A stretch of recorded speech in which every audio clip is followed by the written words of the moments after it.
Écoutez parce que je vais vous révéler une vérité que votre corps connaît déjà, mais que votre esprit rejette désespérément. Cette douleur spécifique que vous ressentez en ce moment, qu'elle soit une pulsation physique dans une partie particulière de votre corps, qu'elle soit émotionnelle, déchirant votre cœur selon un schéma familier, qu'elle soit un écrasement existentiel sous le poids de circonstances qui semblent injustes, elle ne vous est pas venue à cause d'une erreur dans le cosmos, ou de la cruauté d'un dieu indifférent, ou de la malchance d'une loterie cosmique, mais c'est précisément un message adressé, une prestation calibrée, une leçon sur mesure créée par vous-même à travers des actions que vous avez entreprises, alors que vous ne saviez pas ce qu'il faisait, et maintenant, l'univers, avec une compassion infinie, renvoie une expérience exacte pour enseigner en ressentant sur leur propre peau ce qu'ils ont causé auparavant, sans pleinement comprendre. Je m'appelle Elena Blavatsky et je vais dévoiler un mécanisme caché que la plupart des gens préfèrent à ne pas voir parce qu'il enlève le confort de blâmer les autres ou le destin. Chaque larme qu'ils ont versée a été plantée de leurs propres mains dans un moment dont ils ne se souviennent pas.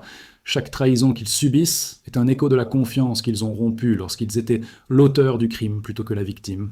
Chaque perte qui choque est un équilibre de l'attachement qu'ils ont cultivé là où ils ne devraient pas. Chaque humiliation qui brûle est un reflet fidèle de la fierté dont ils faisaient preuve lorsqu'ils avaient eu l'avantage. Chaque maladie qui tourmente le corps est une cristallisation de schémas mentaux et émotionnels.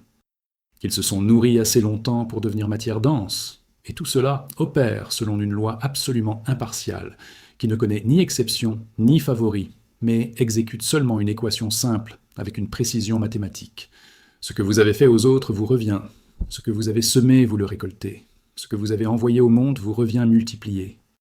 Il ne s'agit pas ici de la punition d'un juge sévère, mais de l'éducation d'un enseignant infiniment patient qui utilise le seul langage qui pénètre véritablement à travers les couches d'illusion et de déni, l'expérience directe de conséquences qui ne peuvent ni être intellectualisées ni échapper, mais seulement ressenties et finalement comprises par le sentiment. Permettez-moi de commencer non pas par la philosophie abstraite, mais par le défi d'une auto-observation brutale au cours des prochains jours. Prêtez attention non seulement à la souffrance que vous ressentez, mais aussi à l'étrange sentiment de familiarité qui l'accompagne souvent, comme si une partie de vous savait déjà que cela allait arriver, comme s'il y avait une profonde reconnaissance du « bien sûr, cela a du sens », même si l'esprit superficiel proteste « ce n'est pas juste ». Cette reconnaissance vient de niveaux de conscience qui suivent toutes les actions au cours de toutes les vies, et savent exactement pourquoi chaque expérience spécifique se manifeste maintenant. Lorsqu'ils sont trahis, il y a une douleur évidente, mais s'ils observent attentivement, il y a aussi un fil conducteur de savoir « j'ai fait ça à quelqu'un », même s'ils ne se souviennent pas précisément de quand ni à qui. Lorsqu'ils perdent quelque chose de précieux, il y a des lamentations, mais aussi un murmure « j'ai pris ça à quelqu'un d'autre », même sans souvenir conscient. Lorsque le corps tombe malade d'une manière particulière, il y a de la souffrance, mais aussi le sentiment de « cela corrige un déséquilibre que j'ai créé », même si le lien de causalité n'est pas clair pour l'esprit rationnel. Cette profonde reconnaissance n'est pas de l'imagination ni une auto-accusation névrotique, mais la voix d'une plus grande conscience qui voit des modèles à travers le temps et reconnaît que la justice opère là où la personnalité superficielle ne voit qu'une cruauté aléatoire. Pourquoi un univers structuré par le karma est infiniment plus compatissant que les alternatives que la plupart préfèrent imaginer. Si la souffrance était vraiment aléatoire, comme beaucoup le croient, cela signifierait que vous pouvez tout faire sans conséquences garanties, ce qui supprimerait toute base d'apprentissage moral, et vous laisserait errer dans le chaos où les actions n'ont aucun sens. Si la souffrance était une punition arbitraire de Dieu comme l'enseignent certaines religions, cela signifierait qu'ils sont victimes d'une volonté capricieuse qui peut punir de manière disproportionnée ou pardonner injustement sur la base du favoritisme, créant ainsi un univers fondamentalement injuste. Mais le karma est meilleur que les deux, car il garantit que chaque action aura une conséquence exactement proportionnelle. Chaque souffrance aura une cause compréhensible. Chaque difficulté aura un but éducatif précis. Ils ne sont pas victimes de forces qu'ils ne comprennent pas, mais sont des élèves dans une école parfaitement calibrée, où chaque leçon est exactement ce dont ils ont besoin à ce stade de leur développement. Non pas plus facile, car cela serait inutile, ni plus difficile, car cela serait écrasant, mais précisément ce qu'ils peuvent apprendre s'ils l'abordent avec la bonne attitude. Alors, quand ils souffrent, au lieu de se demander « Pourquoi l'univers est-il cruel ?», ils peuvent se demander « Qu'est-ce qu'on m'a appris et que je n'ai apparemment pas appris d'une manière plus gentille ?» Et la réponse est souvent évidente lorsqu'ils cessent de résister et commencent à observer le modèle. Parlons maintenant de l'aspect le plus dérangeant, mais aussi le plus libérateur. Il n'y a pas de victimes innocentes dans le sens où ils voudraient le croire, car tous ceux qui souffrent font l'expérience du retour des énergies qu'ils ont envoyées auparavant, même lorsque la mémoire consciente des actions à l'origine des actions est complètement perdue. Éteint. Un bébé né dans la souffrance apporte le karma de ses vies antérieures, non pas comme une punition pour avoir été un mauvais bébé, mais comme la continuation d'un processus éducatif qui transcende une seule vie. Une personne qui subit des abus brutaux équilibre souvent le fait d'avoir été un agresseur dans une incarnation précédente, non pas parce qu'elle le mérite, au sens moral, mais parce qu'elle a besoin de découvrir une autre facette pour développer une empathie viscérale que l'agresseur n'a jamais. Une nation qui connaît un désastre collectif travaille sur le karma national issu des actions collectives passées. L'exploitation, l'oppression, la violence redeviennent une souffrance partagée. Cela ne supprime pas la responsabilité d'aider ceux qui souffrent, et ne justifie pas non plus l'indifférence face à l'injustice, mais cela change complètement le cadre de compréhension des personnes innocentes souffrant sans raison, des âmes travaillant sur les conséquences de leurs actions dans un voyage d'apprentissage qui est bien plus long qu'une seule vie. Et surtout, reconnaître cela chez les autres doit d'abord commencer par le reconnaître en eux-mêmes. La souffrance qu'ils subissent n'est ni un accident, ni une persécution, mais est un retour précis de ce qu'ils ont envoyé. Et plus vite ils l'acceptent, plutôt que de résister dans le déni, plus vite ils peuvent apprendre la leçon et transcender le modèle. Laissez-moi vous donner un exemple viscéral de la façon dont le karma opère avec une précision chirurgicale qui n'est pas évidente en surface, mais qui se révèle lorsque vous creusez en profondeur. Ils connaissent des personnes qui sont abandonnées à plusieurs reprises dans leur relation au moment de la plus grande vulnérabilité et de l'intimité. Chaque fois qu'elles s'ouvrent complètement, leur partenaire les quitte. En surface, cela ressemble à une cruauté aléatoire ou à une malchance persistante. Mais lorsqu'ils examinent le modèle à travers une lentille karmique, une possibilité émerge. Peut-être que dans une vie antérieure, cette âme a abandonné les autres précisément au moment où ils en avaient le plus besoin, peut-être qu'au moment où ils étaient impuissants. Ils ont utilisé leur pouvoir pour séduire puis rejeter les personnes vulnérables, créant le traumatisme spécifique d'être complètement ouvert puis rejeté.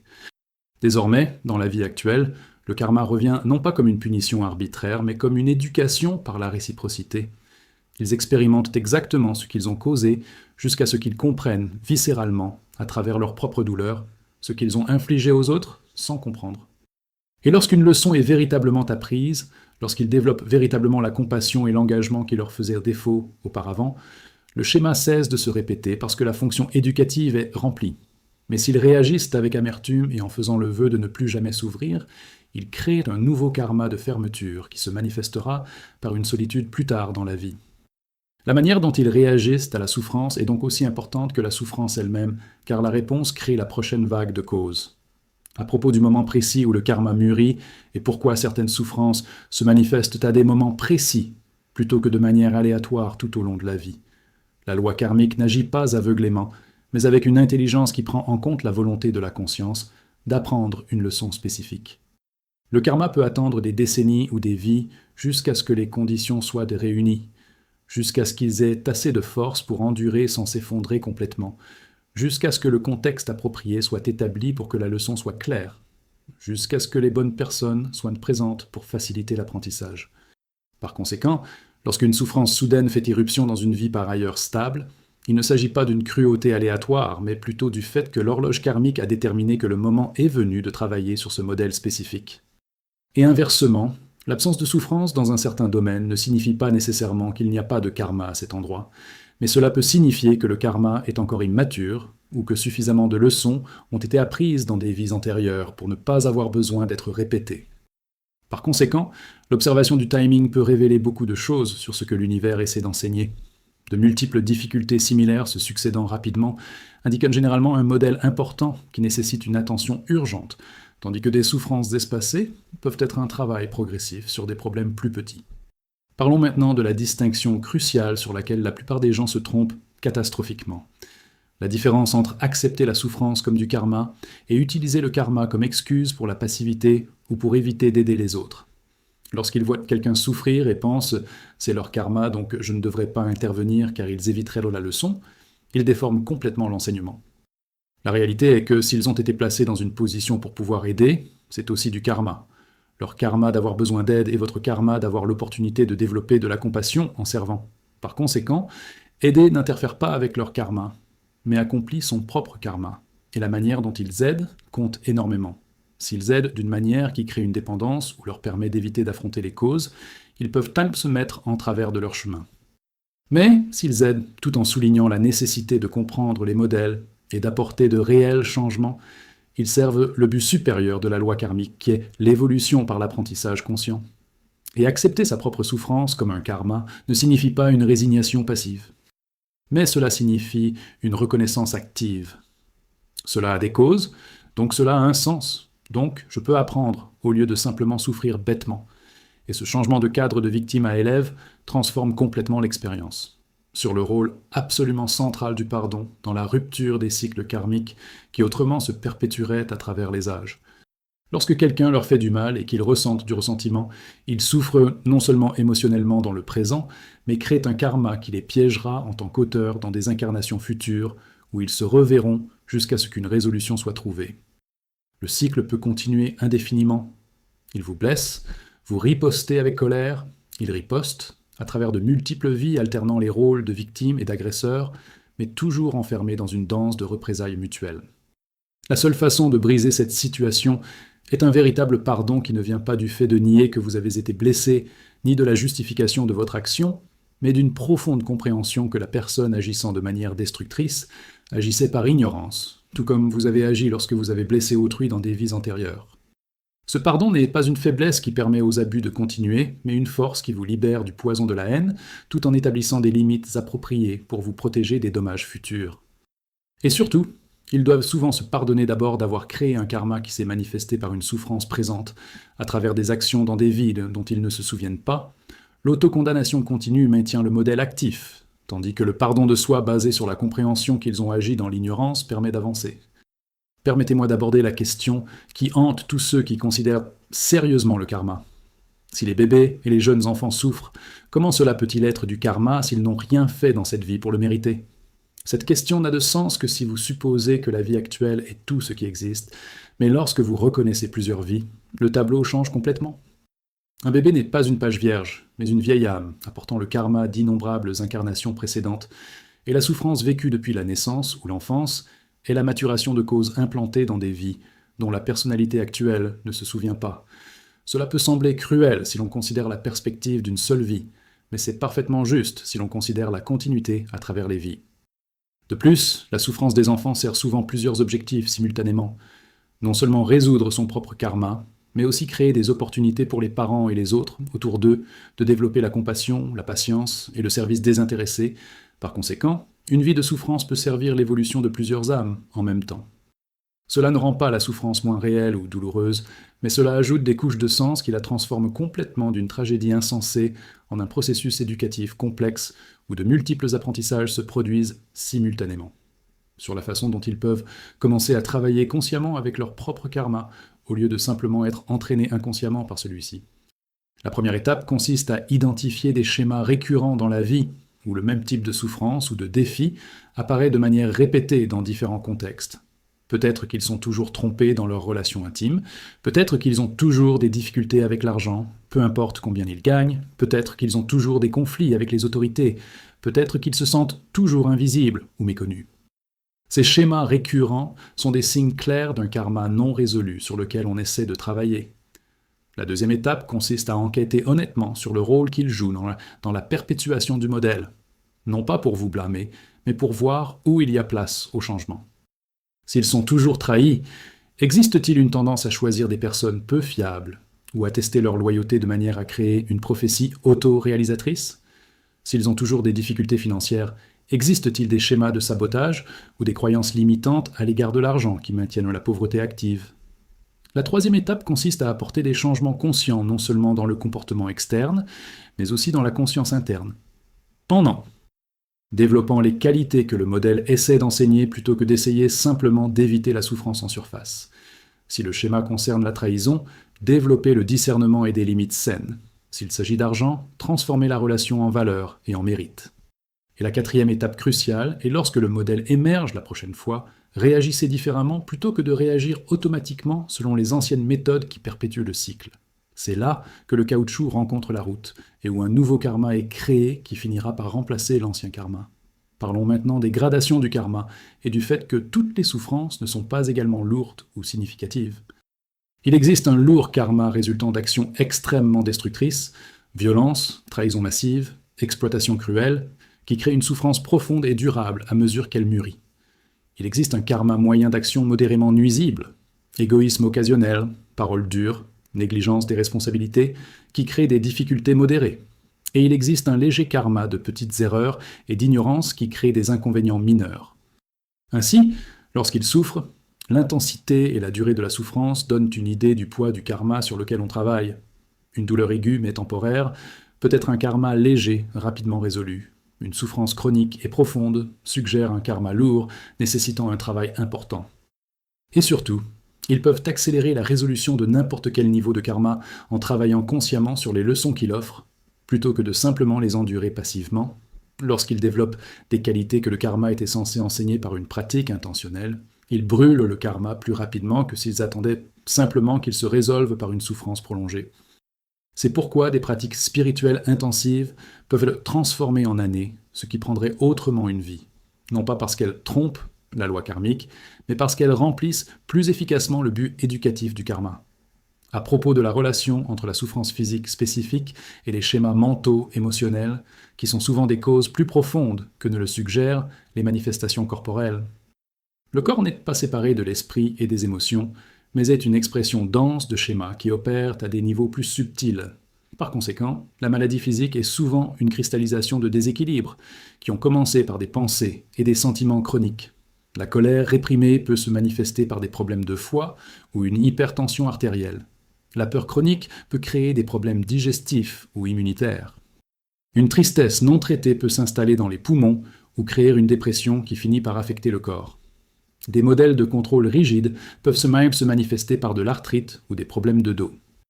Par conséquent, travailler avec une maladie physique nécessite non seulement le traitement des symptômes, mais aussi une enquête sur les schémas mentaux et émotionnels qui ont contribué à créer la maladie. Et la transformation de ces schémas conduit souvent à une guérison qu'un traitement purement physique ne peut pas réaliser. Cela ne signifie pas que toutes les maladies sont purement psychosomatiques, ni que tout peut être guéri par la pensée positive, mais cela signifie qu'il existe généralement une composante mentale, émotionnelle, qui doit être abordée en plus de la composante physique pour une guérison complète. Laissez-moi vous donner des conseils sur la façon d'interpréter la souffrance spécifique que vous vivez actuellement comme un message plutôt que comme un simple fardeau. Lorsqu'ils perdent soudainement leur emploi, plutôt que de se contenter de panique et de colère, ils peuvent se demander quel attachement à l'identité professionnelle ou à la sécurité matérielle est-ce un défi ? Quelle nouvelle voie ouvre cette précédente complaisance bloquée ? Quelle qualité d'adaptabilité ou de foi dans un processus plus vaste suis-je appelé à développer ? Lorsqu'une relation se termine douloureusement, plutôt que de se contenter d'un chagrin et d'un apitoiement sur soi, ils peuvent enquêter. Quel modèle de dépendance ou d'idéalisation opérait ? Quelles leçons sur l'amour-propre, les limites ou la communication suis-je enfin prêt à apprendre ? Comment puis-je utiliser cette douleur pour développer de la compassion pour tous ceux qui souffrent d'une perte ? Lorsque la maladie oblige à une pause dans la vie active, au lieu d'une simple frustration, ils peuvent réfléchir. Quelle priorité devait être réévaluée ? Quel lien avec le corps et les besoins physiques était ignoré ? À quelles idées sur l'impermanence et le caractère précieux de la santé suis-je obligé d'être confronté ? Dans chaque cas, la souffrance cesse d'être un obstacle aléatoire et se révèle comme un enseignant spécifique, apportant la leçon exacte dont ils avaient besoin à ce stade de leur voyage. Concernant l'aspect final et le plus profond qui transforme complètement la relation avec la souffrance lorsqu'il est intégré viscéralement, le but ultime n'est pas d'éviter toute souffrance en créant un karma parfait, mais est de développer une équanimité si profonde que l'on puisse expérimenter la souffrance à mesure que le karma mûrit sans être détruit par elle, et finalement transcender complètement l'identification à toute expérience, agréable ou douloureuse, en reconnaissant la vraie nature comme une conscience qui est témoin de tout, mais n'est touchée par rien dont elle est témoin. Cela ne signifie pas devenir froid ou indifférent, mais cela signifie développer un noyau de paix intérieure qui reste stable, même lorsque des vagues de souffrance traversent la surface de la vie. Bouddha a enseigné cela comme un objectif de la pratique spirituelle, non pas pour éliminer la douleur inévitable de l'existence, mais pour éliminer la souffrance supplémentaire qui vient de l'attachement au plaisir et de l'aversion pour la douleur. Et la théosophie souligne la même reconnaissance. Tout en ayant un corps et une personnalité, Il y aura une expérience de douleur à mesure que le karma mûrit, mais la souffrance qui ajoute des couches de résistance, d'apitoiement sur soi, de colère, de peur de la douleur inévitable peut être transcendée par la compréhension de la nature du karma et par le développement de la désidentification des expériences passagères. Par conséquent, le travail ultime ne consiste pas seulement à créer un meilleur karma, mais à vous libérer complètement du contrôle du karma en reconnaissant que vous n'êtes essentiellement jamais né et que vous ne mourrez jamais, et que vous ne pouvez donc pas être vraiment blessé par des expériences temporaires qui traversent le véhicule que vous habitez temporairement. Et le dernier mot sur la transformation qui se produit. Lorsque la vérité du karma est acceptée non pas comme une théorie intéressante, mais comme une réalité vécue qui régit tous les aspects de l'existence, ils assument l'entière responsabilité des conditions de vie plutôt que de blâmer les autres ou les circonstances. Ils voient chaque difficulté comme une opportunité de croissance plutôt que simplement un obstacle au bonheur. Ils développent une profonde compassion pour tous ceux qui souffrent, parce qu'ils reconnaissent qu'ils sont dans le même processus d'apprentissage par les conséquences. Ils cessent de gaspiller leur énergie dans le ressentiment du passé ou l'anxiété face à l'avenir, et ils se concentrent entièrement sur la création de meilleures causes, maintenant à travers des pensées, des paroles et des paroles conscientes. Action, et finalement parvenir à une paix qui n'est pas possible. Cela dépend de circonstances extérieures favorables, mais vient de l'alignement sur la loi universelle et de la confiance que le processus fonctionne exactement comme il se doit, même si vous ne comprenez pas tous les détails. C'est la vraie liberté. Non pas la liberté de ne jamais souffrir, mais la liberté de ne pas être brisé par la souffrance. Non pas la liberté d'éviter le karma, mais la liberté de travailler consciemment avec le karma, jusqu'à ce qu'il n'y ait plus de causes créées qui généreront des souffrances futures, et que seule la sagesse et la compassion coulent à travers toutes les actions.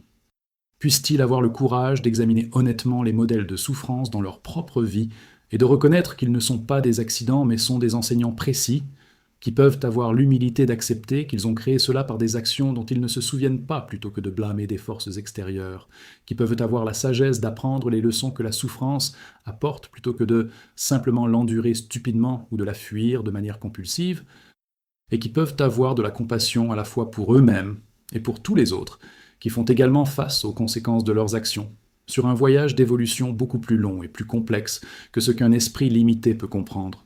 Complètement, mais ce que le cœur peut ressentir est fondamentalement juste et compatissant, même lorsqu'il semble cruel. Comprenez également que partager cette vérité avec les autres nécessite énormément de timing et de sensibilité. Jeter du karma au visage de quelqu'un au milieu d'une douleur aiguë en disant « vous avez créé ceci » est une cruauté qui crée un karma d'insensibilité. Lorsqu'une personne souffre intensément, le premier besoin est une présence compatissante et un soutien pratique. Et ce n'est que lorsqu'il y a une véritable ouverture à une compréhension plus profonde, qui peut survenir des jours, des mois ou même des années plus tard, que la perspective karmique peut être offerte d'une manière qui est claire plutôt que blessée.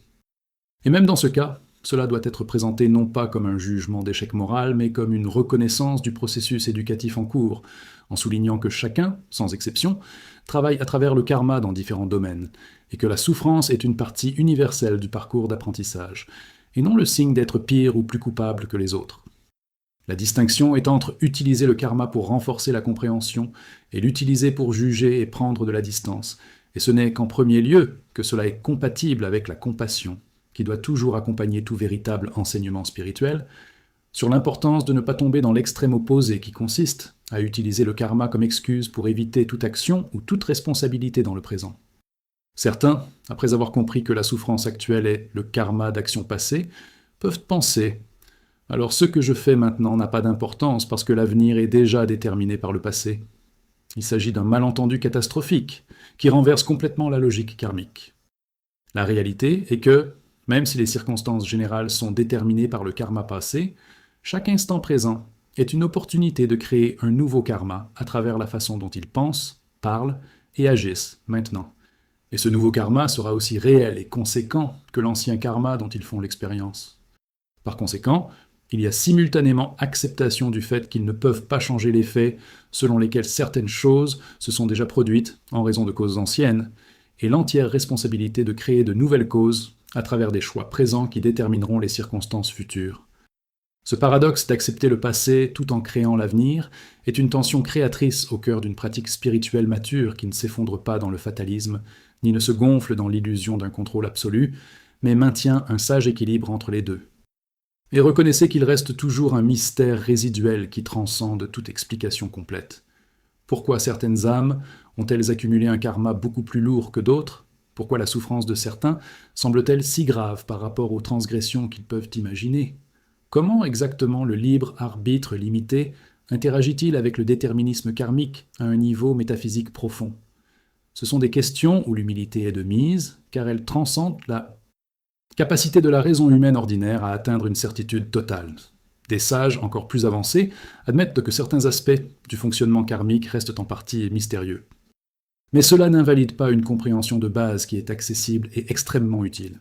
La souffrance n'est pas un accident aléatoire, mais a des causes qui sont en principe compréhensibles, même lorsque des détails spécifiques restent flous, et travailler avec la souffrance comme enseignement R, plutôt que de savoir comment le fardeau transforme complètement l'expérience, même s'ils ne comprennent pas toutes les nuances de la mécanique causale.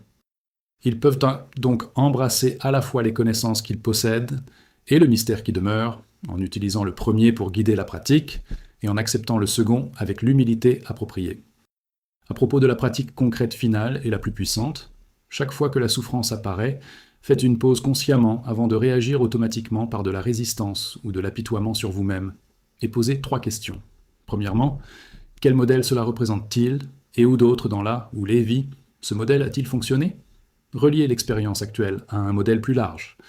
Deuxièmement, qu'est-ce que je suis appelé à apprendre ou à développer à travers cette expérience?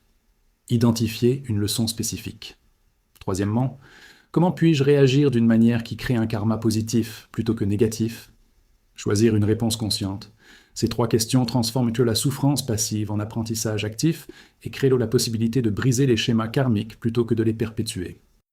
Et en répétant ce processus des centaines ou des milliers de fois, à mesure que différentes souffrances surgissent, il développe progressivement une sagesse karmique qui n'est pas seulement un concept intellectuel, mais une compréhension vécue ancrée dans chaque réponse à une difficulté.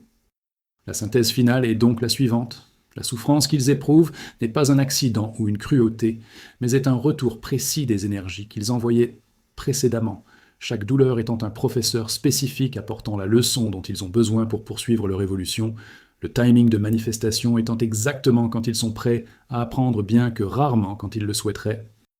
Cette vérité est dure parce qu'elle enlève le réconfort au statut de victime innocente et exige une confrontation avec l'entière responsabilité de la création de conditions de vie à travers des actions dans cette vie et dans des vies antérieures.